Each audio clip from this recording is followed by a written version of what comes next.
Disclaimer. These stories will contain graphic depictions of horror elements, including, but not limited to, gore, graphic depictions of violence, body horror, murder, just all the horror. So please exercise caution when listening. Good evening.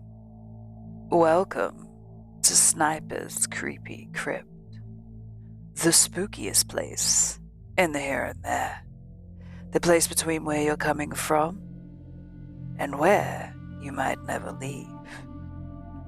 I am Sniper Shadow, and I am here in this our month of the horror and macabre to bring you tales of the utmost terrifying. These tales are not my own. I simply overhear them from passers-by. Sniper's Creepy Crypt is open for 31 days and 31 days only, before it disappears for another year. So join us for some horror from the depths of the hell dimensions. The Russian sleep experiment. Russian researchers in the late 1940s kept 5 people awake for 15 days using an experimental gas-based stimulant.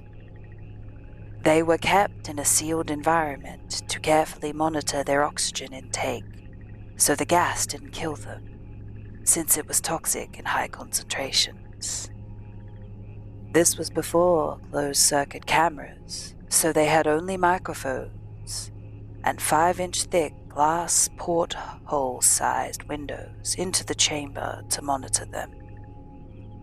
The chamber was stocked with books, cots to sleep on but no bedding, running water and a toilet, and enough dried food to last all 5 for over a month. The test subjects were political prisoners deemed enemies of the state during World War II. Everything was fine for the first 5 days. The subjects hardly complained, having been promised falsely that they would be freed if they submitted to the test and did not sleep for 30 days.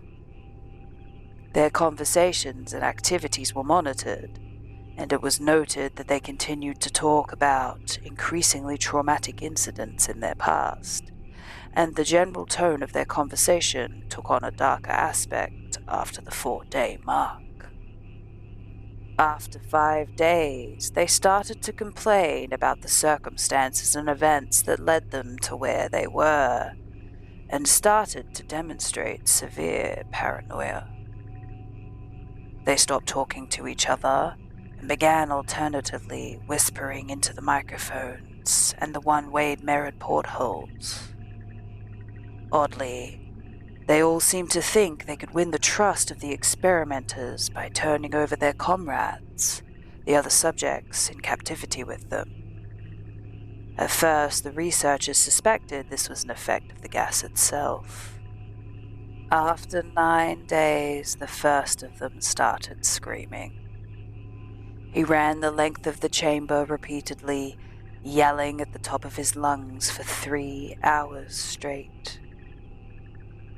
He continued attempting to scream, but was only able to produce the occasional squeaks. The researchers postulated that he had physically torn his vocal cords. The most surprising thing about this behavior is how the other captives reacted to it, or rather, didn't react to it. They continued whispering to the microphones until the second of the captives started to scream. The 2 non-screaming captives took the books apart, smeared page after page with their own feces, and painted them calmly over the glass portholes. The screaming promptly stopped. So did the whispering to the microphones. After 3 more days passed, the researchers checked the microphones hourly to make sure they were working, since they thought it impossible that no sound could be coming with 5 people inside. The oxygen consumption in the chamber indicated that all 5 must still be alive. In fact, it was the amount of oxygen 5 people would consume at a very heavy level of strenuous exercise. On the morning of the 14th day, the researchers did something they said they would not do to get a reaction from the captives. They used the intercom inside the chamber, hoping to provoke any response from the captives. They were afraid were either dead or vegetables. They announced, "We are opening the chamber to test the microphones. Step away from the door and lie flat on the floor or you will be shot. Compliance will earn one of you your immediate freedom." To their surprise, they heard a single phrase in a calm voice respond, "We no longer want to be freed." Debate broke out amongst the researchers and the military forces funding this research. Unable to provoke any more response using the intercom, it was finally decided to open the chamber at midnight on the 15th day. The chamber was flushed of the stimulant gas and filled with fresh air, and immediately the voices from the microphones began to object. 3 different voices began begging, as if pleading for the life of loved ones, to turn the gas back on.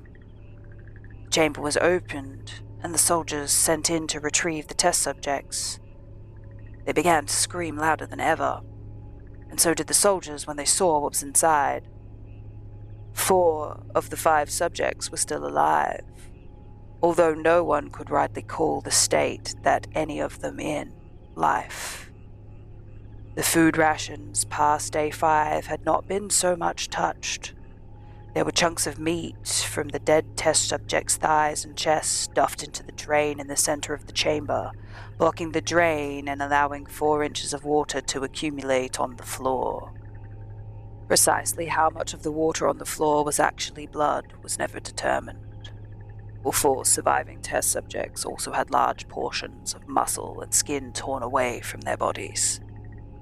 The destruction of flesh and exposed bones on their fingertips indicated that the wounds were inflicted by hand, not with teeth, as the researchers initially thought. Closer examination of the position and angles of the wounds indicated that most, if not all, of them were self-inflicted. The abdominal organs below the ribcage of all 4 test subjects had been removed, while the heart and lungs and diaphragm remained in place. The skin and most of the muscles attached to the ribs had been ripped off, exposing the lungs through the ribcage. All the blood vessels and organs remained intact. They had just been taken out and laid on the floor, fanning out around the eviscerated but still living bodies of the subjects. The digestive tract of all 4 could be seen working, digesting food.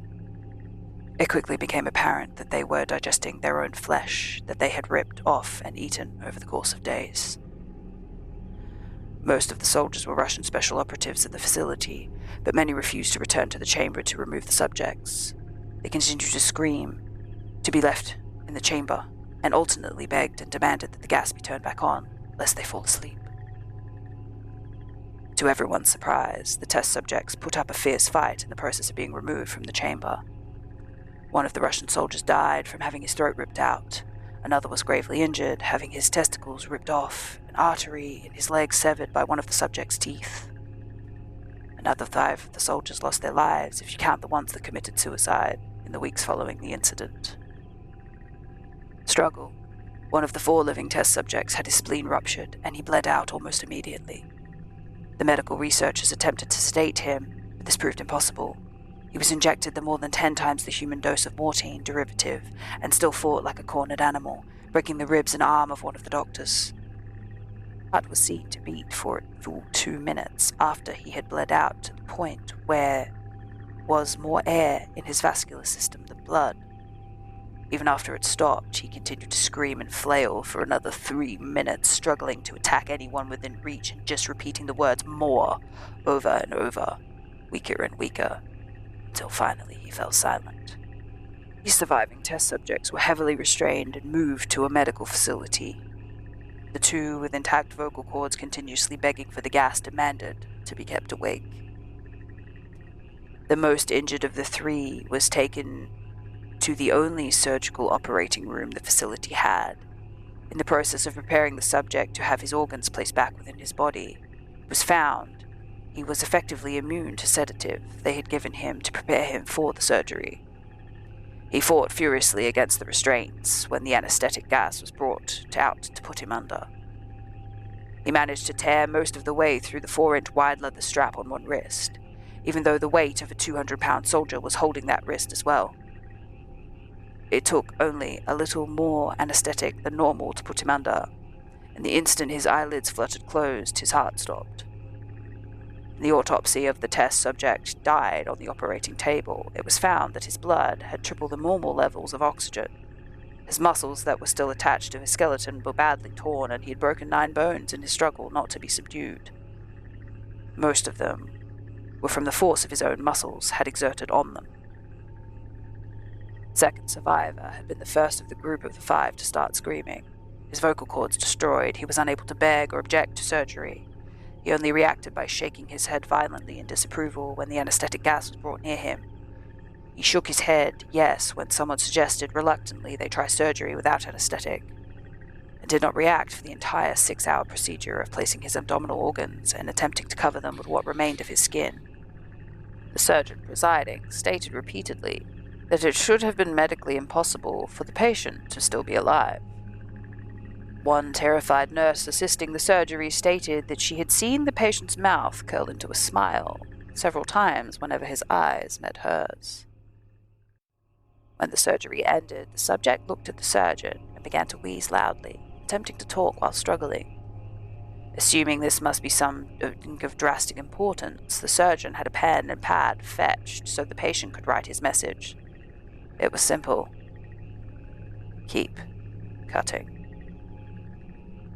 The 2 test subjects were given the same surgery, both without anesthetic as well, although they had to be injected with a paralytic for the duration of the operation. The surgeon found it impossible to perform the operation while the patients laughed continuously. Once paralyzed, the subjects could only follow the attending researchers with their eyes. The paralytic cleared their system in an abnormally short period of time, and they were soon trying to escape their bonds. The moment they could speak again, they kept asking for the stimulant gas.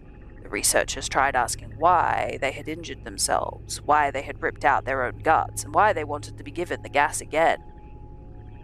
Only one response was given. I must remain awake. All 3 subjects' restraints were reinforced, and then they were placed back in the chamber, awaiting determination as to what should be done with them. The researchers, facing the wrath of their military benefactors for having failed the stated goals of their project, considered euthanizing the surviving subjects. The commanding officer, a former KGB agent, instead saw potential, and he wanted to see what would happen if they were put back on the gas. The researchers strongly objected, but they were overruled. In preparation for being sealed in the chamber again, the subjects were connected to an EEG monitor and had their restraints padded for long-term confinement. To everyone's surprise, all 3 stopped struggling the moment it was let slip that they were going back on the gas. It was obvious at this point that all 3 were putting up a great struggle to stay awake. One of the test subjects that could speak was humming loudly and continuously. The mute subject was straining his legs against the leather bonds in all his might, first left, then right, then left again, for something to focus on. The remaining subject was holding his head off the pillow and blinking rapidly. Having been the first to be wired to the EEG, most of the researchers were monitoring his brainwaves in surprise. They were normal most of the time, but sometimes flatlined inexplicably. It looked as if he were repeatedly suffering from brain death, before returning to normal. As they focused on the paper scrolling out of the brainwave monitor, only one nurse saw his eyes slip shut. At the same moment his head hit the pillow. His brainwaves immediately changed to that of a deep sleep, then flatlined for the last time as his heart simultaneously stopped. The only remaining test subject that could speak started screaming to be sealed in now. His brainwaves showed the same flat lines as the one who had just died from falling asleep.